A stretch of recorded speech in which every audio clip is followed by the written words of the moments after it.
السلام علیکم ورحمۃ اللہ وبرکاتہ۔ تو پچھلے ویڈیو میں ہم نے جو ڈسکس کیا تھا اسٹوڈنٹس، وہ عدل کا لیسن تھا، اور عدل کے تعلق سے ہم نے پڑھا کہ اس کی میننگ کیا ہے اور اس کی اہمیت کیا ہے۔ تو جیسا کہ پچھلی ویڈیو میں بتایا گیا تھا کہ ہم آج انشاءاللہ عدل کے مواقع پڑھیں گے کہ عدل کے خصوصی مواقع کیا ہیں۔ What are the special occasions of عدل؟ تو اس میں سب سے پہلی چیز ہے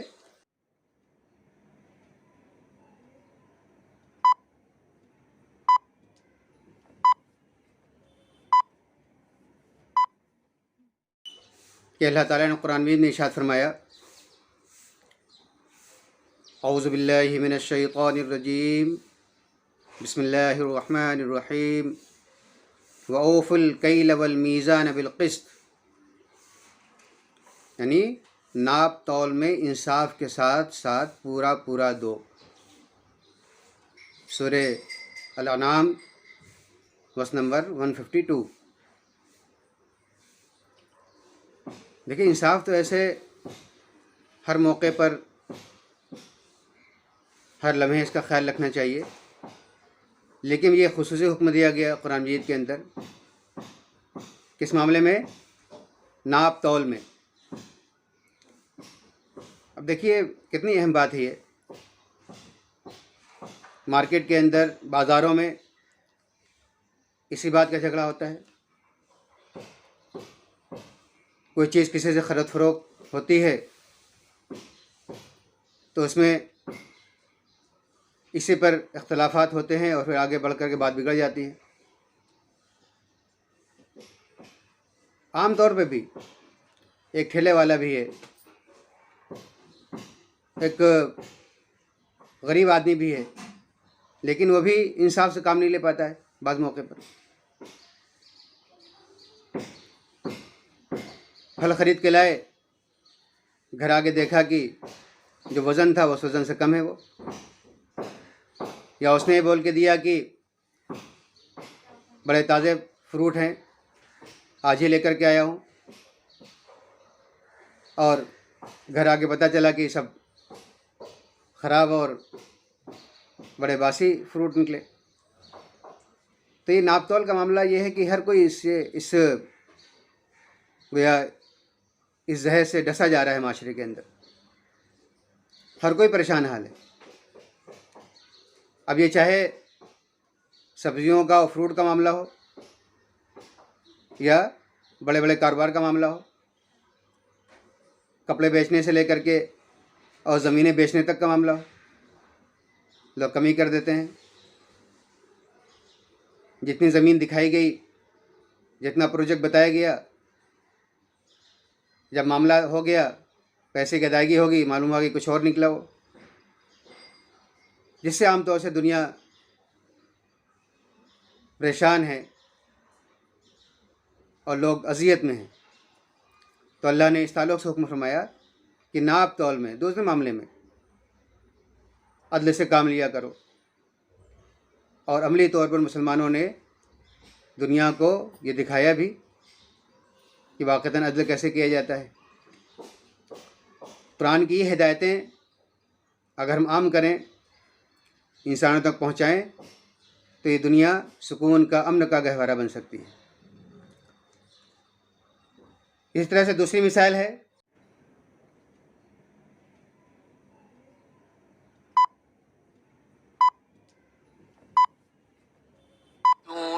فِي النِّسَاءِ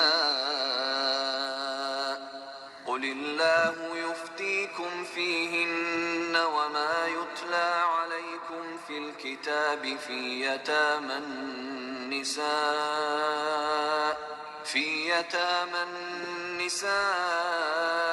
اللَّاتِي لَا تُؤْتُونَهُنَّ مَا كُتِبَ لَهُنَّ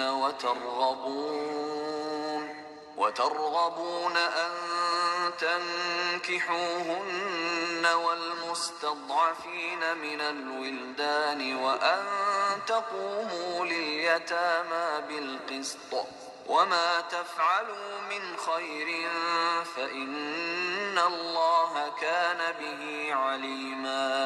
لوگ آپ صلی اللہ علیہ وسلم سے عورتوں کے معاملے میں فتویٰ پوچھتے ہیں، کہہ دیجئے اللہ تمہیں ان کے معاملے میں فتویٰ دیتا ہے اور ساتھ ہی وہ احکام بھی یاد دلاتا ہے جو پہلے سے تم کو اس کتاب میں سنائے جا رہے ہیں، یعنی وہ احکام جو ان یتیم لڑکیوں کے متعلق ہیں جن کے حق تم ادا نہیں کرتے اور جن سے تم خود نکاح کر لینا چاہتے ہو، اور وہ احکام جو ان بچوں کے متعلق ہیں جو بیچارے کوئی زور نہیں رکھتے۔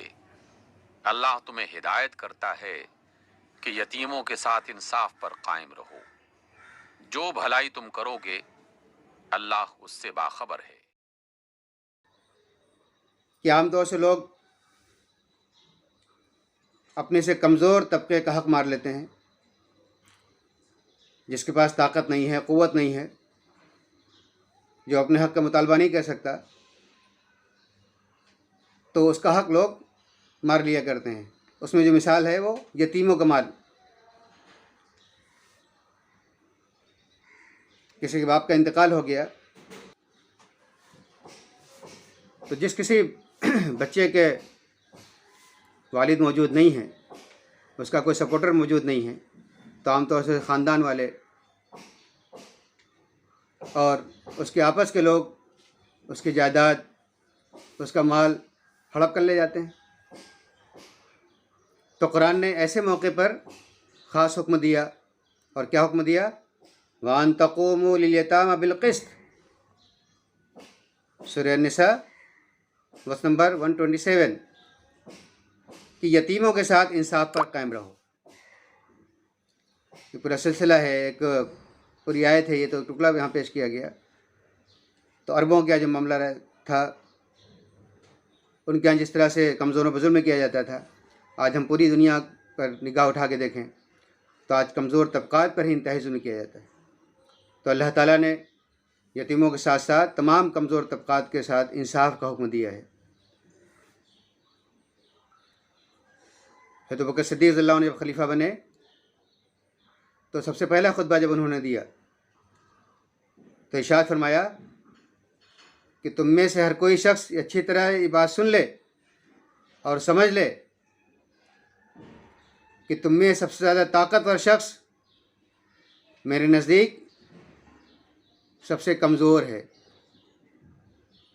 یعنی اپنے آپ کو طاقتور نہ سمجھے کہ طاقت کے نشے میں آ کر کے وہ کسی کا حق مار لے گا، اور تم میں سب سے کمزور ہے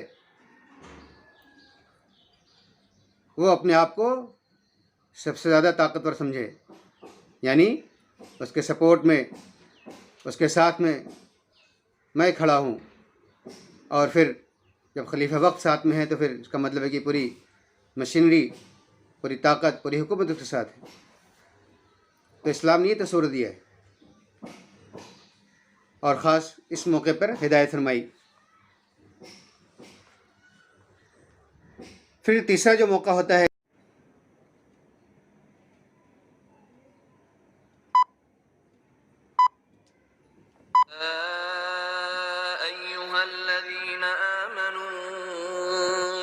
تداينتم بدين إلى أجل مسمى فاكتبوه وليكتب بينكم كاتب بالعدل ولا يأب كاتب أن يكتب كما علمه الله فليكتب وليملل الذي عليه الحق وليتق الله ربه ولا يبخس منه شيئا فإن كان الذي عليه الحق سفيها أو ضعيفا أو لا يستطيع أن يمل هو فليملل وليه بالعدل واستشهدوا شهيدين من رجالكم فإن لم يكونا رجلين فرجل وامرأتان ممن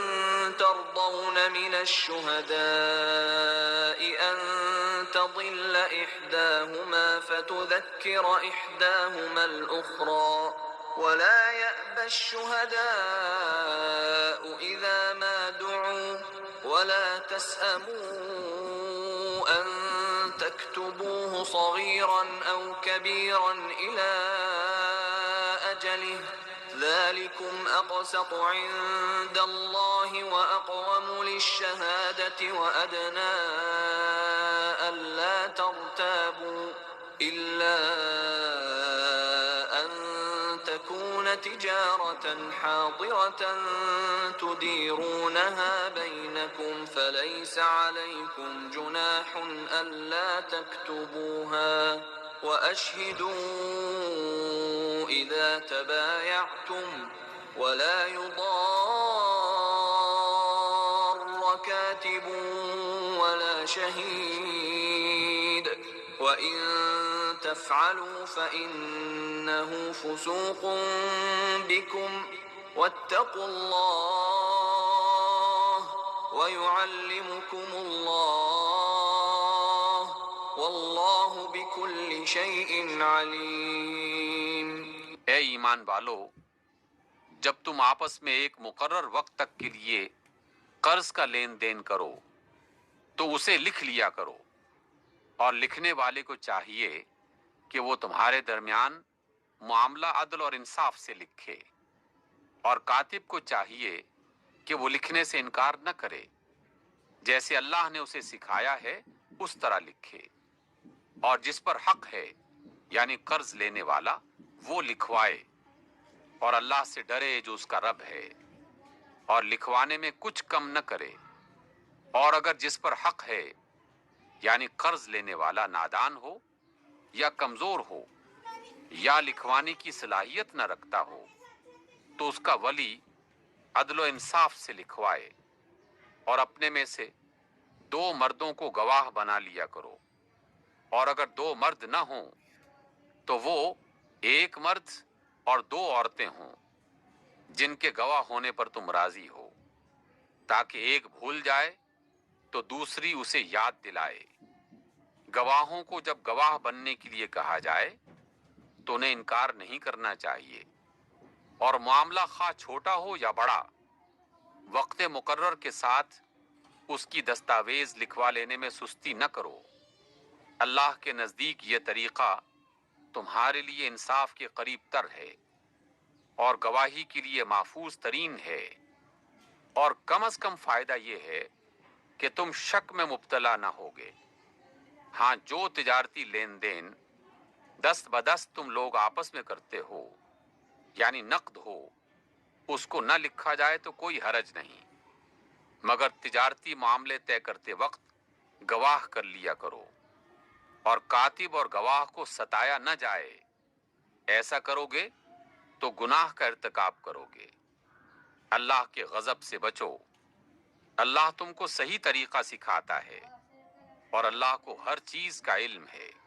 پھر تیسرا جو موقع ہوتا ہے جس میں عام طور سے لوگ انصاف نہیں کر پاتے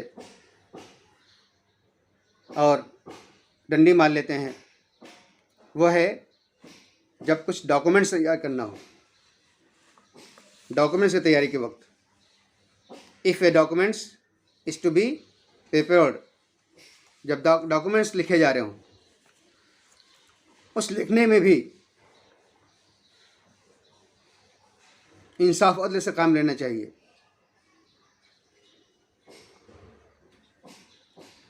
ڈاکومنٹس میں ڈیٹیل ساری موجود ہونی چاہیے، زمین کس کی ہے، کس کے نام ہونا چاہیے، کیا معاملات طے پائے گئے ہیں، وہ سب کچھ قرآن مجید کی ہدایت موجود ہے۔ اور قرآن کا حکم کیا ہے؟ وَلْيَكْتُبْ بَيْنَكُمْ كَاتِبٌ بِالْعَدْلِ، یعنی دستاویز لکھنے والا فریقین کے درمیان انصاف کے ساتھ دستاویز تحریر کرے۔ جو لکھنے والا ہے اس کو ہدایت دی گئی ہے، یعنی کچھ گھٹا بڑھا دے، نام کی تبدیلی ہو گئی یا جو حصہ تھا اس کی تبدیلی ہو گئی، جو ایریا تھا اس کو تبدیل کر دیا گیا. تو یہ موقع ہے خاص طور سے جس میں قرآن نے حکم دیا گیا کہ لوگ معاملات جب طے کرتے ہیں تو کچھ سے کچھ لکھ دیا جاتا ہے، بعد میں معاملات پھر خراب ہو جاتے ہیں. چوتھا جو موقع ہے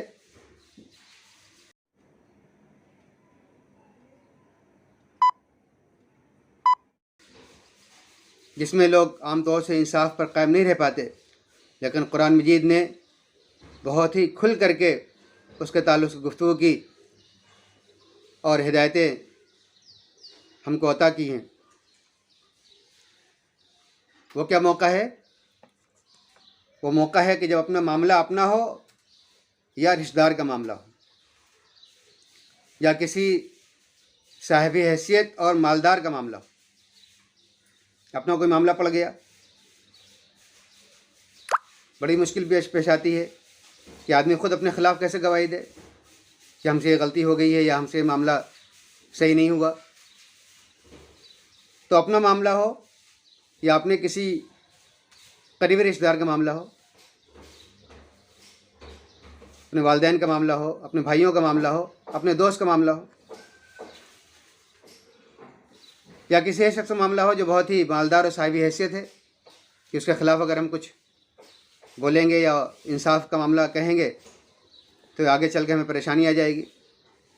ایسے موقع پر آج کا جو چلن ہے اس میں لوگ انصاف نہیں کرتے، حالانکہ قرآن نے بہت واضح احکامات دیے اس سلسلے میں. ایک مثال سمجھیے، آپ اسٹوڈنٹس ہیں تو تھوڑا سا آپ کے اسکول سے مثال دے دیتا ہوں. جیسے کلاس روم میں اگر دو بچوں میں آپس میں کچھ کہا سنی ہو گئی، کچھ جھگڑا ہو گیا، پرنسپل صاحب نے بلوایا بچوں کو، تو گواہی دینے کے لیے کچھ اور بچے بھی ساتھ میں پہنچ جاتے ہیں کہ کس نے پہلے مارا تھا اور کس نے پہلے گالی دی تھی اور کیا ہوا تھا. تو ایسے موقع پر بچے انصاف سے کام نہیں لیتے، بلکہ اس کا سپورٹ کرتے ہیں جو اس کا دوست ہوتا ہے. اپنے دوست کو بچانے کے لیے، جس کے تعلقات ہیں وہ بچانے کے لیے ٹیچر سے یا پرنسپل سے غلط بات بولیں گے، جھوٹ بولیں گے. تو یہ ہے اس کی مثال کہ جب معاملہ اپنا پڑے، جب معاملہ اپنے دوست کا ہو، تب بھی ہم کو سچ بات اور انصاف کی بات کہنی چاہیے. اس سلسلے میں قرآن کی ہدایت کیا ہے؟ سورہ نساء ورس نمبر 135. تو آپ پہلے قرآن مجید کی آیت سنیں، اس کا ترجمہ سنیں، اس کے بعد پھر آگے ڈسکس کرتے ہیں. يا أيها الذين آمنوا كونوا قوامين بالقسط شهداء لله ولو على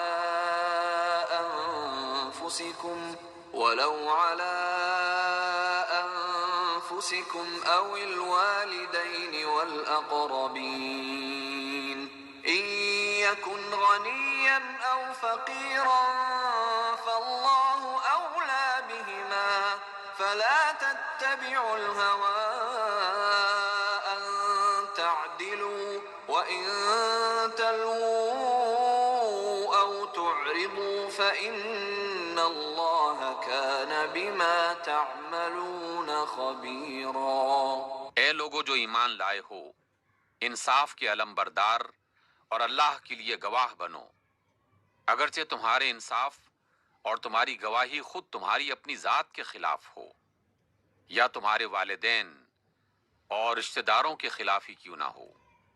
فریق معاملہ خواہ مالدار ہو یا غریب، اللہ تم سے زیادہ ان کا خیر خواہ ہے، لہٰذا اپنی خواہش نفس کی پیروی میں عدل سے باز نہ رہو، اور اگر تم نے لگی لپٹی بات کہی یا سچائی سے پہلو بچایا تو جان رکھو کہ جو کچھ تم کرتے ہو اللہ کو اس کی خبر ہے.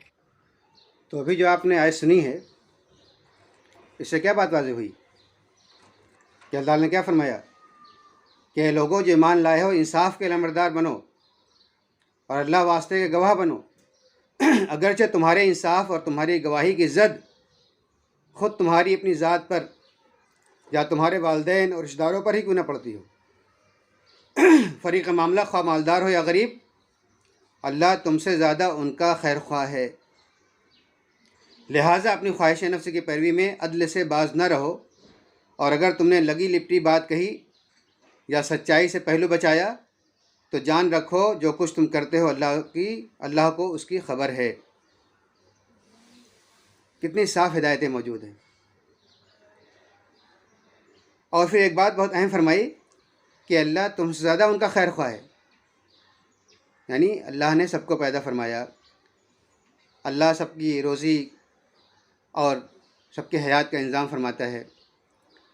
ہم کسی کے ساتھ جب عدل سے کام نہیں لیتے یا اس کے خلاف گواہی کا معاملہ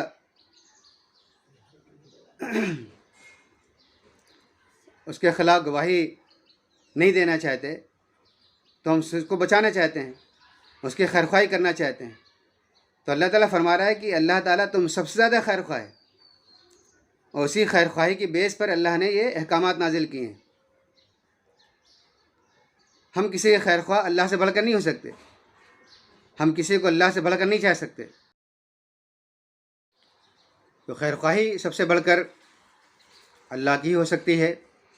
اللہ اپنے بندوں کے خیر خواہ ہیں، بھلا چاہنے والے ہیں، تو اسی لیے اللہ نے احکامات نازل کیے ہیں۔ ہم کسی کا بھلا چاہ کر کے انصاف نہ کریں، یہ خیر خواہی نہیں ہوگی، بلکہ یہ اور مزید انسانوں کو اذیت میں مبتلا کرنا ہوگا، ایک دوسرے کا حق مارنا ہوگا۔ اسی لیے اللہ نے آگے فرمایا کہ اگر تم نے لگی لپٹی بات کہی، دبا لیا یا مطلب اس انداز میں بات کہہ دی کہ بات واضح نہیں ہوئی، تب بھی اللہ تعالیٰ ہر چیز سے باخبر ہے۔ اللہ سب کو دیکھ رہا ہے کہ تم انصاف کے معاملے میں کیا طرز عمل اپناتے ہو۔ اب اس تعلق سے ایک واقعہ سنیے، اس لیے کہ اسلامی تاریخ تو بہت سارے واقعہ سے بھری پڑی ہے۔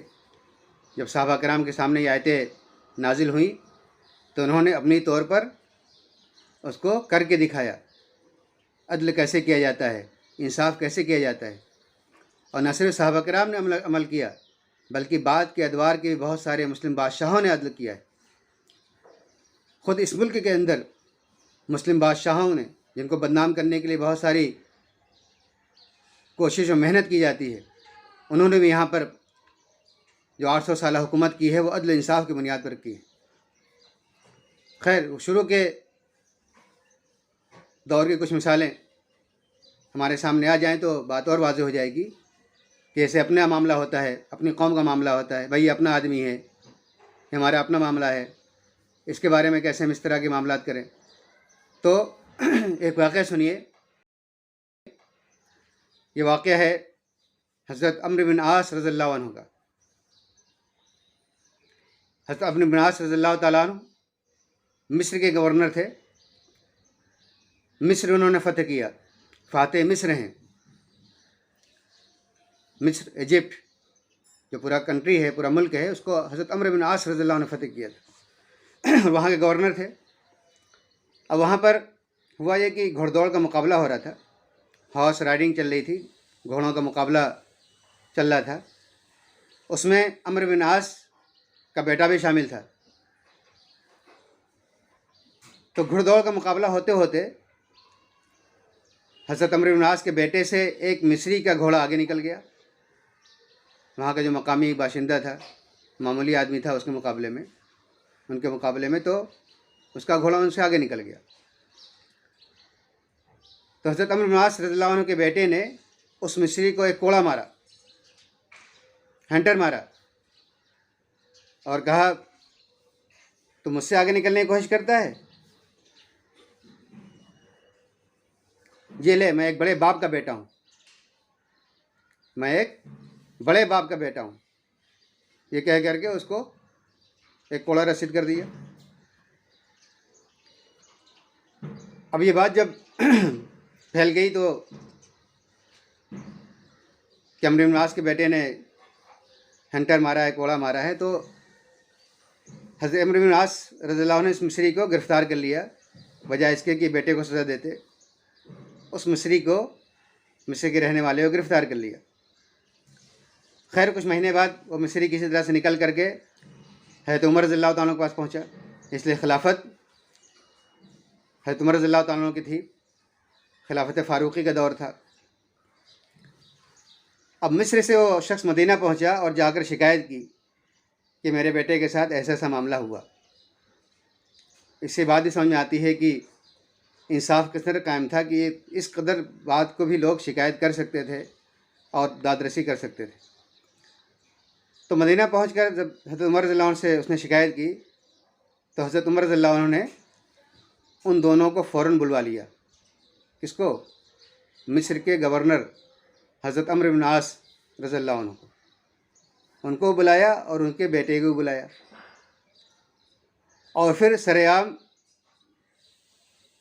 اس مصری کے ہاتھ میں کوڑا دیا اور کہا کہ لے مار اس بڑے باپ کے بیٹے کو،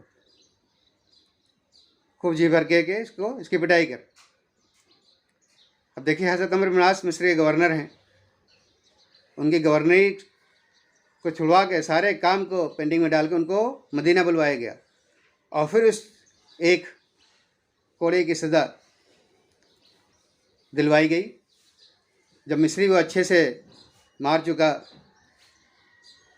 عمرو بن عاص کے بیٹے کو، تو پھر حضرت عمر رضی اللہ عنہ نے فرمایا کہ ذرا ایک آدھ کوڑا ان کے بھی لگاؤ، عمرو بن عاص کے بھی رضی اللہ عنہ کے، ان کے بھی لگاؤ ایک آدھ کوڑا۔ تو عمرو بن عاص بھی حیرت زدہ رہ گئے کہ آخر مجھے کیوں کوڑا لگایا جائے گا؟ تو عمر نے کہا کہ تمہاری ہی حیثیت کی وجہ سے اور تمہاری تربیت نہ کرنے کی وجہ سے اس کے اندر یہ جذبات پیدا ہوئے کہ اپنے آپ کو بڑے باپ کا بیٹا سمجھنے لگا۔ آج کے نوجوانوں کے اندر اس طرح کی فیلنگ بہت پائی جاتی ہے، میں فلاں کے بیٹا ہوں، میرا ایسا خاندان ہے، میری یہ فیملی ہے۔ بائک بھی چلتے ہیں تو دندناتے چلتے ہیں، اور ان کے راستے میں کوئی آ جائے تو اس کو بھی شاید رونتے چلے جائیں، کیچڑ اچھالتے چلتے ہیں۔ اس طرح کا جو معاملہ ہے، جو فیلنگ ہوتی ہے، وہ کس وجہ سے آتی ہے کہ آئی ایم سم تھنگ، میں کچھ ہوں، میرا خاندان اعلیٰ ہے، میرے تعلقات ہیں، میرے سورس ہیں، میرا آگے کوئی ہے نہیں۔ اس طرح کی نفسیات کو، سائیکلوجی کو اسلام نے کنڈم کیا ہے۔ عمرو بن عاص رضی اللہ عنہ جو مصر کے گورنر تھے،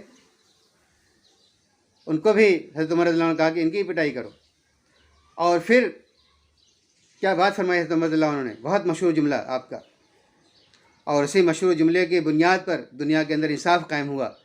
آپ نے فرمایا کہ عمر، تم نے کب سے لوگوں کو غلام بنا لیا؟ یعنی اس کے بیٹے نے ایک کوڑا مارا تھا، لیکن عمر رضی اللہ عنہ نے کیا فرمایا؟ عمر، تم نے لوگوں کو کب سے غلام بنا لیا؟ حالانکہ ان کی ماؤں نے ان کو آزاد جنا تھا۔ جو بھی انسان دنیا میں آتا ہے تو آزاد آتا ہے، وہ کسی غلام نہیں ہوتا، وہ صرف اللہ کا بندہ ہوتا ہے۔ تم نے اپنی حکمرانی اور اپنی ہر درمی ان پر کیسے چلائی؟ تو یہ ہے جس طرح سے انصاف قائم ہوتا ہے کہ عمرو بن عاص اپنے تھے، صحابی رسول تھے،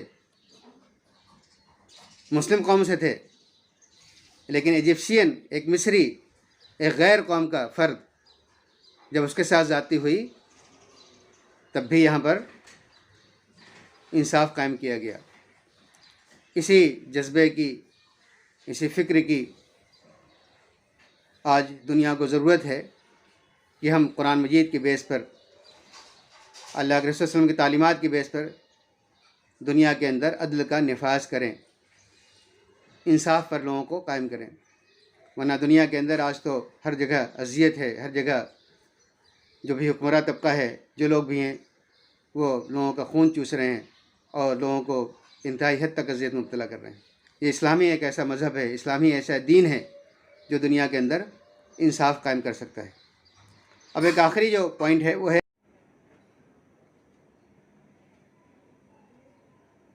يا أيها الذين آمنوا كونوا قوامين لله شهداء بالقسط ولا يجرمنكم شنآن قوم على ألا تعدلوا اعدلوا هو اقرب للتقوى واتقوا الله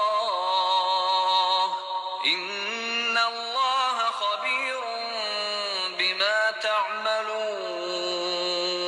اے لوگو جو ایمان لائے ہو، اللہ کی خاطر سیدھی راہ پر قائم رہنے والے اور انصاف کی گواہی دینے والے بنو۔ کسی گروہ کی دشمنی تم کو اتنا مشتعل نہ کر دے کہ انصاف سے پھر جاؤ۔ عدل کرو، یہی تقوی سے قریب تر ہے۔ اللہ سے ڈر کر کام کرتے رہو، جو کچھ تم کرتے ہو اللہ اس سے پوری طرح باخبر ہے۔ یعنی ایک پانچواں موقع کہ جس میں لوگ انصاف نہیں کر پاتے، وہ کیا ہے کہ جب سامنے والا ہمارا دشمن ہو، اگر کوئی دشمن و مخالف ہو تو اس سلسلے میں لوگ انصاف نہیں کرتے۔ تو دشمن کا معاملہ ہے، جتنا چاہو نقصان پہنچاؤ، تھوڑا نقصان پہنچائے تو ہم اس سے زیادہ نقصان پہنچا دیں گے۔ تو دشمنی یہاں کے لوگ انصاف کا دامن چھوڑ بیٹھتے ہیں اور ہر طرح کی ظلم و زیادتی کو روا سمجھتے ہیں۔ لیکن اللہ تعالیٰ نے ایسے لوگوں کے تعلق سے بھی انصاف کا حکم دیا ہے۔ دو جذبات ہوتے ہیں انسان کے اندر بہت اہم، یا تو محبت کا جذبہ ہوتا ہے، بہت زیادہ کسی سے محبت کرے گا تب وہ انصاف نہیں کر پائے گا، یا پھر دشمنی میں آگے انصاف نہیں کر پائے گا۔ تو اس موقع پہ اللہ تعالیٰ نے جو ارشاد فرمایا کہ اعوذ باللہ من الشیطان الرجیم بسم اللہ الرحمن الرحیم یا ایہا الذین آمنوا کونوا قوامین للہ شہداء بالقسط ولا یجرمنکم شنان قوم علی الا تعدلوا اعدلوا هو اقرب للتقوی، یعنی اے لوگو جو ایمان لائے ہو، اللہ کی خاطر راستے پر قائم رہنے والے اور انصاف کی گواہی دینے والے بنو۔ کسی گروہ کی دشمنی تم کو اتنا مشتعل نہ کر دے کہ انصاف سے پھر جاؤ، عدل کرو، یہ تقوی سے زیادہ مناسبت رکھتا ہے۔ سورہ المائدہ بس نمبر 8۔ اس کی بہت ساری مثالیں ہیں اسلامی تاریخ کے اندر کہ کس طرح سے اس کو عمل کر کے دکھایا گیا۔ آج اسی تاریخ کو دہرانے کی ضرورت ہے، اسی ہسٹری کو دوبارہ سے دنیا کے اندر لانے کی ضرورت ہے۔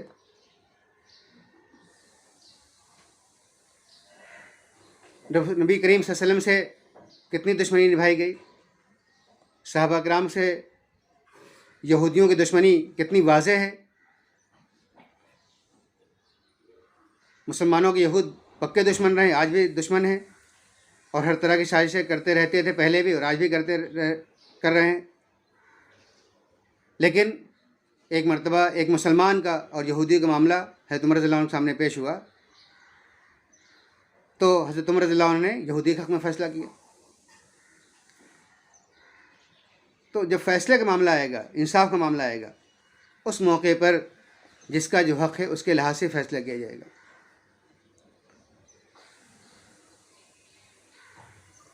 یہودی اس پر بے ساختہ بول اٹھا کہ آپ نے انصاف کے ساتھ فیصلہ کیا۔ جب عبداللہ بن رواحہ رضی اللہ عنہ خیبر میں وہ جو معاملہ ان سے طے ہوا تھا اس کو وصول کرنے جاتے تھے، جو قراب جو غلہ وصول کرنے جاتے تو آدھا آدھا تقسیم کرتے تھے اور کہتے تھے اس میں سے جو تم چاہو پسند کر کو لے لو۔ تو یہودی کہتے تھے آپ کے اس انصاف کی بنیاد پر یہ زمین و آسمان قائم ہے۔ آج دنیا کے اندر مسلمانوں سے انتہائی درجے کی دشمنی ہو رہی ہے، قتل و غارت گری سے لے کر بچوں کو قتل کرنے سے لے کر کے ملکوں کو تباہ کرنے کا معاملہ کیا جا رہا ہے۔ لیکن ہم دیکھتے ہیں کہ مسلمان کسی حد تک آج بھی انصاف پر قائم ہیں۔ مزید اور آگے بڑھ کر کے انصاف کو، عدل کو اپنے ہاتھ سے قائم کرنے کی ضرورت ہے۔ آج کے دور میں نبی کریم صلی اللہ علیہ وسلم کا نعوذ باللہ من ذالک فرانس کے اندر کارٹون بنایا گیا، کیونکہ آپ نے کبھی یہ دیکھا کہ کسی فیس بک کے اوپر، کسی واٹس ایپ کے اوپر یوٹیوب کے اوپر مسلمانوں نے کیا دوسروں کے پیغمبروں کو کارٹون بنانا شروع کر دیا ہے؟ کہیں مثال نہیں ملے گی. کسی بھی دیوی دیوتاؤں کو یا کسی کے مذہبی شخصیات کو مسلمانوں نے اس طرح سے تنقید کا نشانی بنایا. یہ ہوتا ہے انصاف. تو آج کے اس اذیتناک ماحول میں بھی مسلمانوں نے اپنے عزم و حوصلے کا ثبوت دیا ہے. اس کو مزید اور اس جذبے کو آگے بڑھانے کی ضرورت ہے. اور یہ جو آج ہم نے لیسن پڑھا ہے کہ ہم اپنے گھروں کے اندر بہت سارے معاملات ہوتے ہیں. ہر کوئی اپنے گھر سے بخوبی واقف ہے. اپنے گھروں کے اندر جو مختلف طبقات کے لوگ ہیں، چاہے وہ اپنی خود اولادیں ہوں یا والدین ہوں، ان کے درمیان کیا رویہ اپنانا چاہیے، والدین کو بچوں کے ساتھ کیا رویہ اپنانا چاہیے. تو جو کچھ ہم نے ابھی آج سیکھا ہے، پڑھا ہے، اللہ سے دعا ہے کہ وہ ہمیں اس پر عمل کرنے کی توفیق عطا فرمائے، عدل کے معنی و مفہوم کو سمجھنے کی توفیق عطا فرمائے. اور اللہ نے ہم کو جو حکم دیا ہے کہ اس دنیا میں عدل قائم کرو، جس کے لیے رسولوں کو بھیجا گیا ہے، اس ذمہ داری کو ہم کو پورا کرنے کی توفیق عطا فرمائے. اقول قولی ھذا واستغفر اللہ لی ولکم اجمعین. السلام علیکم ورحمۃ اللہ وبرکاتہ. جزاکم اللہ خیرا.